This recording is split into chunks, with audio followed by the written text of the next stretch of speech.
regularly scheduled programming will not be seen, so that we may bring you live coverage of the Democratic National Convention. New York's Empire State Building, crowned in red, white, and blue. A few blocks away, Madison Square Garden, the center of American politics tonight, as the Democrats begin their national convention.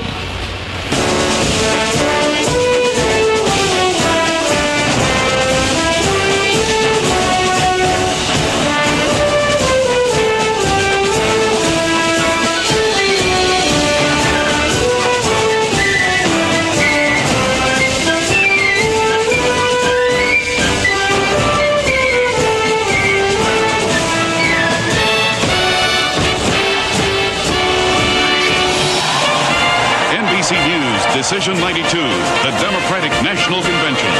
Here is Tom Brokaw. Good evening from Madison Square Garden, where two twin sons of the South, who in the course of their political career have been roughed up in New York City, return tonight in triumph. Arkansas Governor Bill Clinton, the head of the ticket, who successfully ran what can only be described as a gauntlet on the character issue during the New York primary earlier this year, and his running mate, Senator Al Gore of Tennessee, who 4 years ago came to New York City as a presidential candidate and had the political equivalent of a mugging and then was run out of town. But tonight, they come back as the best unified ticket in some time for the Democrats. And they're backed up by some 5,000 delegates altogether, who in their hearts know that they are still liberals, but in their heads know that they must present a more moderate, indeed conservative image this time if they expect to break their long losing streak. And as a result, they have left behind in their closets their sandals, their feuds, their union buttons, and their militancy, because this time for the Democrats, November will count. They're going to set aside principle and hope that they can be practical for a change. You're looking at the floor of Madison Square Garden now, where Ron Brown is presiding, and before too long we'll be hearing from three keynote speakers.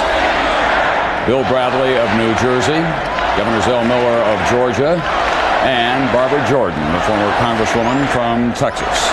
NBC's John Chancellor is here with me as well. John, so far there's been some huffing and puffing on the part of Jesse Jackson and Jerry Brown, but this party still belongs to Bill Clinton. They're Democrats. I mean, we're having a remarkably small amount of yapping and complaining here in this hall tonight.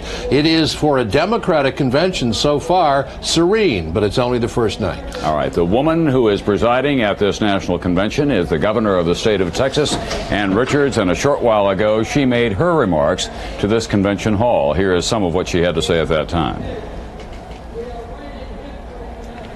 Now, you might remember my nearly perfect granddaughter, Lily. Now, Lily is at the stage where she's getting excited about school. I bet you can remember anticipating that first day of school. You remember you were sort of eager and you were sort of scared all at the same time.